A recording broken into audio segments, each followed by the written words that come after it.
Have you ever wondered why you react to things a certain way? Why some people are naturally energetic and others deep thinkers? Understanding your temperament can change the way you handle relationships, conflict, and even career decisions. Now, there are 4 main temperaments. We have the melancholic, we have the sanguine, we have the choleric, and we have the phlegmatic. And in this video, I'm going to be breaking down each temperament so you can decide where you fit in. And more importantly, how to manage it in your everyday life. Also, be sure to watch till the end of this video so you can decide what temperament you fall under, because I saw a lot of questions in my last video saying, oh, I'm still struggling to know my personality trait. So there is a personality assessment quiz at the end of this video. So be sure to watch till the end. All right, welcome to Pedasa. I'll see you right after this.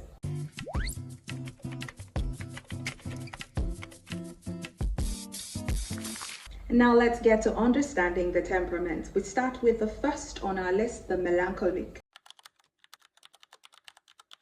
Now I call the melancholic the deep thinker. How to know you're a melancholic? Come closer. A little bit closer. All right, perfect. A melancholic is highly analytical, introspective, and detail-oriented. They are deeply emotional, but not very expressive, if that makes any sense.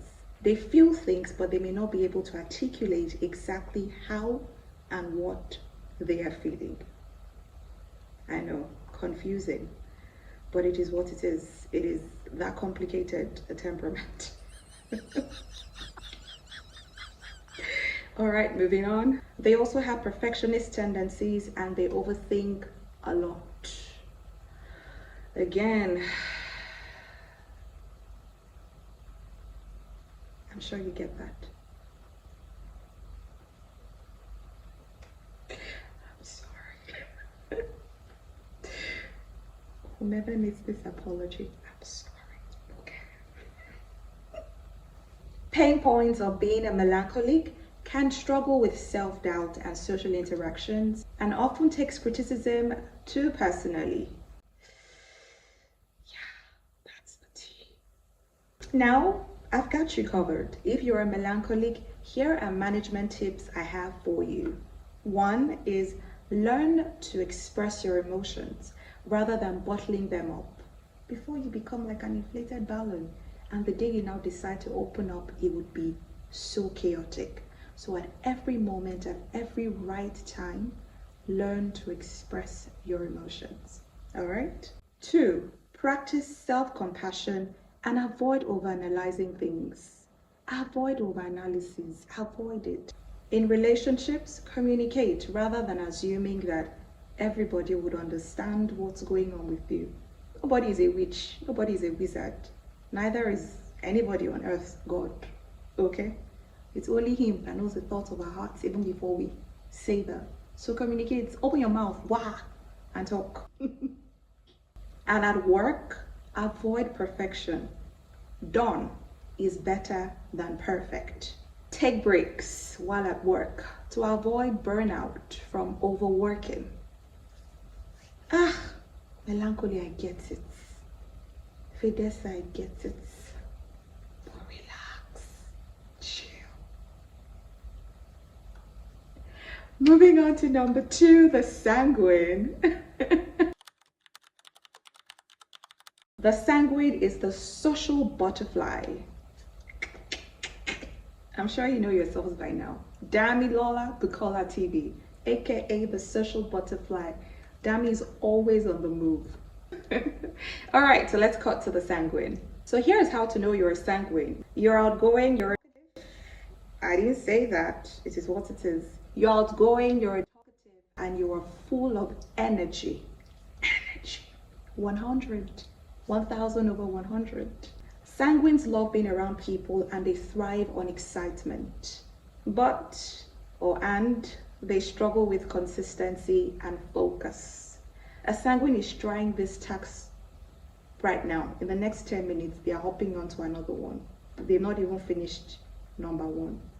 A sanguine meets somebody now, they're calling the person best friend. In another 5 minutes, they meet another person. Hey, bestie. Yeah.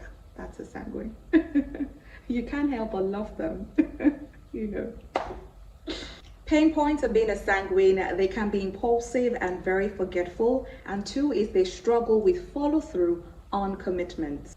So a sanguine can, in that excitement, commit to something, but the likelihood of the sanguine following through on that commitment is very slim. Very slim. On to the management tips for sanguines. Number one, develop self-discipline and structure. In relationships, be mindful of listening rather than dominating the conversations. I know you're energetic, but in that moment, listen more, react less. At work, use planners or accountability systems to stay consistent. All right, we'll move on to number three, the phlegmatic. The phlegmatic I would refer to as the peacemaker. The peacemaker. How to know you're a phlegmatic? One, you're easygoing, you avoid conflict, and you're very empathetic. You prefer stability and routine over change. You're a routine-based person. Even in careers, there are people that you probably find working in government institutions, you know. Yeah, those type of people. They sometimes struggle when it comes to making decisions and asserting themselves.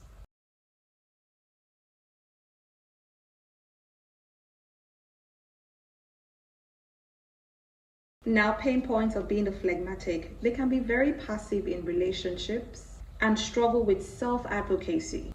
They may also avoid confrontation to the point of suppressing emotions. Just thinking about it, I feel like I just rhymed there, right? I just rhymed there. Just joking. But it was a rhyme. Let me repeat myself. They may avoid confrontation to the level or to the point of suppressing emotions. That's tough, man. Why would you do that? Why would you do that? Who's going to beat you? Who?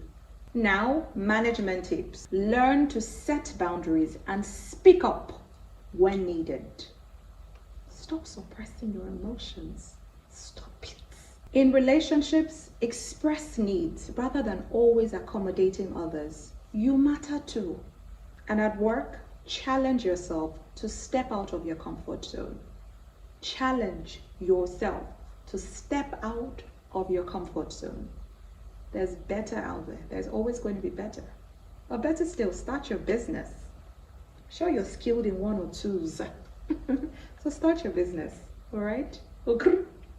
At a point, I often thought that when you think about a choleric, you're thinking of the angry, temperamental, aggressive ones. But cholerics are naturally born leaders. I call them the leaders. Now here's how to know you're a choleric. You're highly driven, you're goal-oriented and decisive. You're a natural leader that thrives on efficiency. But also you can be very impatient with emotions and inefficiency. You're laughing right now. I see you because you know that's true. Pain point: you may come across as harsh or overly dominant, and you struggle with being emotionally available in relationships. Now, here are my management tips for choleric. Number one, develop emotional intelligence. I just had to say it. I mean, you need to pause before reacting. Take a deep breath. The first thing that comes to your head or to your mind should not be the first thing you say. Pause before reacting. Number two, in relationships, be more patient with people's emotions. And number three, at work, learn to delegate rather than controlling every single thing. Now, just a mini exercise before we move on to the quiz, the temperament quiz. And I want you to answer this question. Number one, do you like socializing or do you prefer solitude? Number two, do you lead naturally or do you prefer to follow? Number three, are you emotional but reserved or expressive and spontaneous? Let me know your answers right now. Let me know your answers. Now, before we move on to the quiz, I want to drop a little something when it comes to careers and the temperament. Melancholics are drawn to creative and analytical careers. For instance, writing, design, psychology. Sanguines excel in social and dynamic roles, e.g., media, sales, entertainment. Phlegmatics thrive in supportive and stable environments. I know I mentioned government institutions earlier on, but careers such as HR, education are also perfect for a phlegmatic. And for the cholerics, they are natural leaders in high pressure fields. So we're talking business, politics, law. Yeah. All right, we go on a short break, and then when we return, it is time for the temperament quiz. I'm sure you're pretty excited. Call a friend or two. They may want to take this along with you. All right, moving on to the self-assessment quiz for you to determine what temperament you fall under. Number 1, how do you handle social interactions? A, I love meeting new people and being the center of attention. B, I prefer deep, meaningful conversations over small talk. C, I am easygoing and can blend into any social setting. And D, I am direct and prefer interactions with a purpose. Number 2, how do you react under stress? A, I distract myself with fun or social activities. B, I overthink and become withdrawn. C, I avoid confrontation and just go with the flow. And D, I take control and find a solution immediately. Moving on to number 3, how do you handle conflict? A, I joke around or diffuse tension with humor. B, I take it personally and might hold a grudge. C, I try to keep the peace and avoid arguments. And D, I confront the issue head on and expect a resolution. The 4th question, what best describes your work style? I love spontaneity and struggle with routines. B, I am detail-oriented and a perfectionist. C, I work well in a stable, predictable environment. D, I am highly ambitious, goal-driven, and take charge. And the last question, number 5, how do you handle emotions? A, I express them openly and move on quickly. B, I feel things deeply but struggle to express them. C, I stay calm and rarely show strong emotions. And D, I see emotions as distractions and focus on solutions. Alrighty, now we are done with the temperament quiz. Here is how to interpret your results. If you went for mostly A's as your answer, you are a sanguine, you are fun, outgoing, and spontaneous. If your answers are mostly B's, you are melancholic, deep thinker, perfectionist, and emotional. If your answers are mostly C's, welcome, phlegmatics. You're calm, you're easygoing, and you avoid conflict by all means. And for the obvious reasons, if you chose D's, you are a choleric. You are a leader, you are decisive, and you are goal-oriented. Yes, boss. And of course, if you have a mix of two, so for instance, you have 3 sanguine, 2 melancholy, 2 sanguine, 3 phlegmatic, it means that you are a blend, just like me. Male san in the building. Oh, so you could be a male san, you could be a san male, it just depends, but you're a blend, and that's still perfect on its own. So we go on another break, and when I return, it is time to wrap up, kick myself off the set, and yeah, I'll see you soon. So now that you know your temperament, here is how to manage it. Because of course, each temperament comes with its excesses. So I'm going to be telling you how to maximize your strengths and work on your weaknesses. In relationships, knowing your temperament helps you understand your partner's communication style. In communication, temperaments affect how you respond to conflict. Are you confrontational, the choleric, avoidant, phlegmatic, overly emotional, melancholic, or too light-hearted, Sanguine.